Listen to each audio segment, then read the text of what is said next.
It is another episode of the Juice on the Cuse podcast. Wes Cheng alongside Jim Stechschulte. Thanks as always for joining us on this Saturday, September 21, 2024. We begin today with a brutal loss for Syracuse. They lost on a last-second field goal by Emmett Kenny for a final score of 26-24. Jim, you were covering the game. You were in press row. You attended the post-game press conference. What are your top takeaways from the loss? My top takeaway from the loss is for a team that wants to be a power running team, we're not really seeing it right now. And I think a lot of the problems last night circle back to the offensive line. And it's something we talked about before the season started. I mean, my biggest concern on this team was how both lines would play. Obviously, the big name players were coming back, were at linebacker and the defensive backfield, and Kyle McCord coming in, and the skill position guys around him, Oronde Gadsden the second, and LaQuint Allen. But we circle kind of pointing back to it's the lines, because a lot of times that's the thing that really makes your team go. And after last night, it's hard to say that the offensive line is not a big question for this team now. It's a team where the coaches talk about being a power running team, and we're not seeing the line play to do that. And we're also not seeing it in the pass game either. Kyle McCord got sacked 4 times in the first half and harassed other times as well.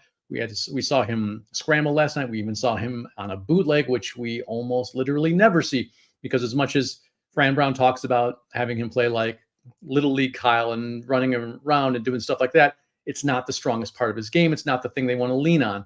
And so the offensive line needs to kind of figure some things out and build continuity and just simply play better, because for a team that relies on the pass as much as they do, they can't have their quarterback getting roughed up like that in any game. Yeah, Jim, I agree with everything that you just said, and the fact that they have to actually make him into a more mobile quarterback when that is just simply not his game.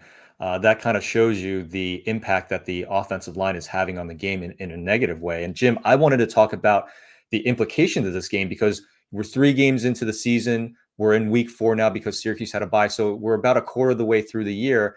And we were talking back in August about projected win totals. I think you had 8 wins. I had 7 wins.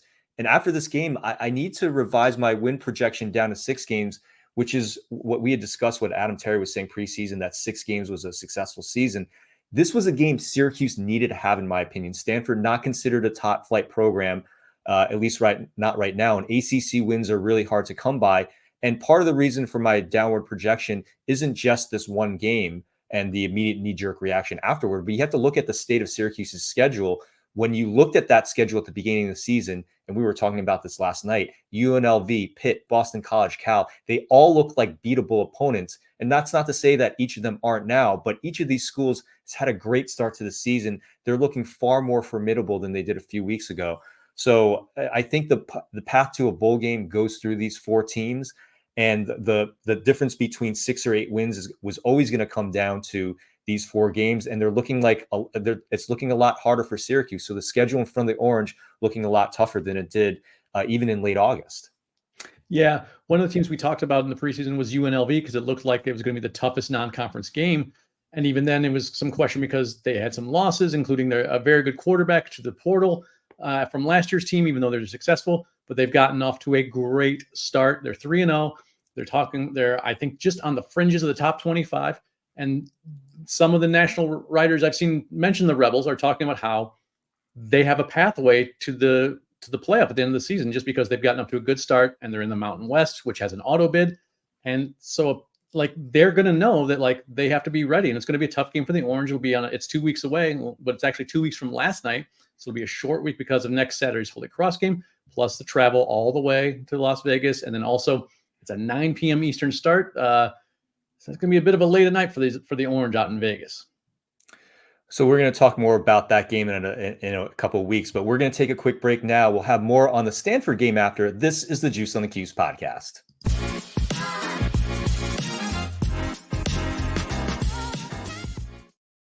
This is the Bet Online read. Bet Online is the world's most trusted betting platform and your number one source for everything football. Bet Online has every stat, every matchup, and even live odds and spreads to bet on during the games. You think you know your stuff? Get in on our $200,000 mega contest and pick 5 games against the spread every week for your chance at weekly prizes and a share of $200,000.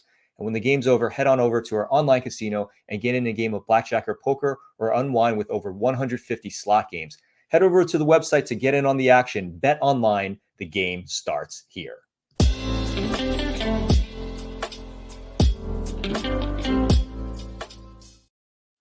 Back on the Juice on the Cuse podcast, Wes Cheng alongside Jim Stechschulte. Jim, you mentioned it before, but one of the biggest takeaways from the Syracuse loss to Stanford on Friday was that offensive line really struggling in many facets of the game. And again, you mentioned it. This was supposed to be a run-heavy team heading into the season, but Syracuse rushed just 17 times on Friday for just 26 yards. LaQuint Allen carried 8 times for 25 yards. That's just not going to get it done. Again, Kyle McCord was under duress all game, sacked 4 times. And Jim, you and I, again, we always text during the middle of games, and you put this out on Twitter too. It seemed like Syracuse was telegraphing every time they're going to run the ball with their tight ends package, because when Dan Villari and Max Meng were in the game for Rondé Gadsden, you knew that this was going to be their running package, and Stanford adjusted accordingly, and they stuffed them at the line almost every time. Now, during Syracuse's final touchdown, they finally used that to their advantage. They went play action. Kyle McCord finds Meeks over the middle for a touchdown for what was a very short-lived go-ahead score. But otherwise, at least the piece of this loss, is being pinned on the offensive line, as you said in the beginning. I think it's very justifiable. Yeah, I mean, and the thing about that heavy package is it's just tipping their hand, and I mean, because it was also the fact that they were taking Rondé Gadsden the second off the field at the same time when Meng and Villari. Thank you. When Meng and Villari were both coming in together, it was always Gadsden and then one of the wide receivers coming off. So they're going to a 2 tight end set and taking a wide receiver off the field. And so that was the thing about tipping their hand about it. And the time it was successful, as you mentioned on that slant for the touchdown to Meeks, those 2 guys came in, but it was on the heel of 2 consecutive runs by Allen that gained 13 yards in the no huddle. And then since the Orange were down close with still about just under 3.5 minutes to go, the switch to that run heavy look with the 2 tight ends was kind of tipping their hand and suggesting, hey, we're close. We're going to score. Now we need to start taking a little more time off the clock. And that's, I think, why it worked so much, because it seemed like it was an obvious move to, we're going to run the ball here. And it was a quick drop back, quick slant to Meeks, and he was almost in the end zone by the time he caught the ball for that 13-yard touchdown. But yeah, it's supposed to be a power running team, or at least that's what the coaches have been telling us so far. But then the play calling suggests otherwise. All 3 games, it has been pass first to set up the run. And I understand how that works, because when you pass to take the lead, and then you run to hold onto the lead and kill the clock. But right now, it's almost a 2-to-1 pass to run play call ratio. It's not working. And I mean, the line is the root of that. When you can't run the ball and you can't pass protect, nothing's going to work. And it just kind of, and their inability to block and get the lead, help them get the lead last night through the pass game, mean they had to lean on it more. I mean, when you factor in 4 of McCord's 5 rushing attempts were the sacks he took, just because of the way college football statistics are run, the run pass ratio last night, 13 runs, 46 passes. That's not going to work.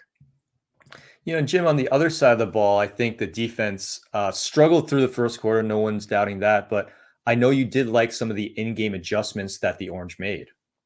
Yeah, it's actually been a trend for them this year as well. They had that slow start against Ohio in the opener, and Ohio was very successful, especially running the ball early. And then after halftime in the Ohio game, things kind of flipped over and the defense asserted itself, and then allowed the Orange to get that comfortable lead and allowed them just to kind of coast to the finish line for that opening win. And last night was similar. They had a very difficult time in the first half. Stanford had 10 plays that generated at least 10 yards of offense in the first half alone. And so that's, while they weren't super effective, Stanford only put up 13 points in the first half. They were constantly able to convert into first downs and keep the chains moving and keep the clock moving and keep McCord and the offense off the field. Second half was different. The Orange held Stanford to 4 plays of 10 yards or more. 1 was on their first possession, and then nothing until that final possession of the game, where Syracuse was trying to compete against the clock as much as they were the Cardinal. And that's where Stanford picked up their other 3 chunk plays, if you will. Yeah, so I know that they did really make some great second half adjustments, but I think that final drive that you were just alluding to is the only one that Elijah Robinson is going to be thinking about. And I think there were a lot of comments about that 4th and 9 play that could have won it for Syracuse. I don't know how you feel about this, Jim, and you can chime in afterward, but the Orange electing to go single coverage against the one guy that had been beating them all game, Ayamaner, and it was, and as wildly as inaccurate as Ashton Daniels was throughout the game, he delivers a perfect pass right inside the lines to him for that key first down. If I'm the Syracuse defense and I'm the one calling the plays, I would bracket him in the same way Stanford had done with Gadsden all night and make someone else beat you. And it just seemed very obvious to me what the play call was going to be. And that last adjustment or lack thereof, I think, is really not only going to haunt Syracuse because of the loss in the interim, but again, because of how difficult the schedule looks now for Syracuse. Again, I think that might be the difference between a bowl game or not, or even a better bowl game down the season. So one other thing I wanted to mention that isn't related to the defense per se, but Fran Brown had 2 timeouts left at the end of the game. I was surprised, and again, you and I spoke about this, but I was surprised that he let Stanford run the clock all the way down to 3 seconds before the clock stopped. And he had one timeout that he used to attempt to ice the kicker. And then he just left a timeout on the board. But in my opinion, let the Cardinal burn another play and then stop the clock enough where maybe you can get a kick return out of it and maybe make that Stanford band play happen, but against Stanford. So I was a little surprised with that in terms of the timeout management. Now, it probably didn't make too much of a difference in the end.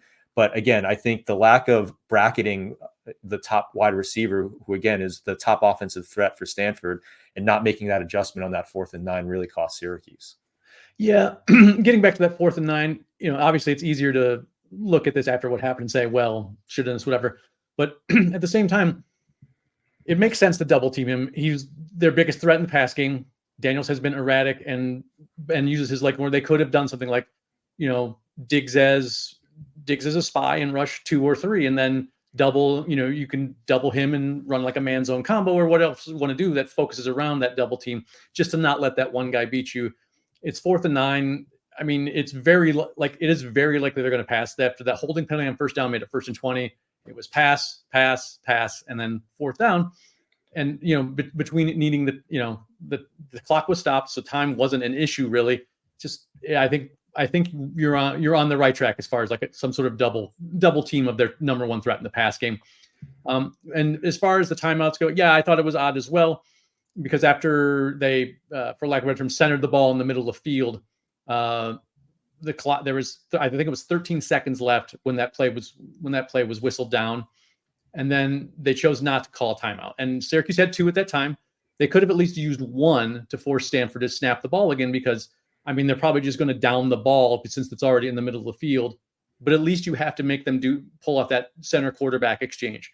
And you don't know what can happen at that time. And you just make them do it one more time, and then you still have 1 timeout in your back pocket if you want to, you make them use a timeout if they get the snap, whatever. And then you still have that 1 left. You can ice the kicker if you want. I mean, Brown was standing down near the, I don't know if it's the line judge or whoever, but the nearest official on the sideline, he was standing right down. You could see he was going to ice the kicker when the opportunity presented itself. So yeah, it's just a small thing. And you're right, it probably would not have made anything happen. Like they hadn't botched any snaps all night. And it's a fairly rare thing, but it's just a tiny little thing. We talked a lot in the Dino Babers area about like dotting the I's and crossing the T's and getting all the little things right to give your team the best possible chance to win.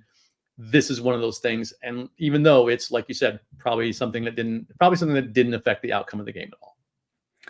Well, next up for Syracuse is going to be Holy Cross. We expect to win there, but we will certainly chime in after that game to check in on how Syracuse is doing. And that's it for us. For Jim Stechschulte, this is Wes Cheng. You've been listening to the Juice on the Cuse podcast on the Rivals and Believe networks, and we will see you next time.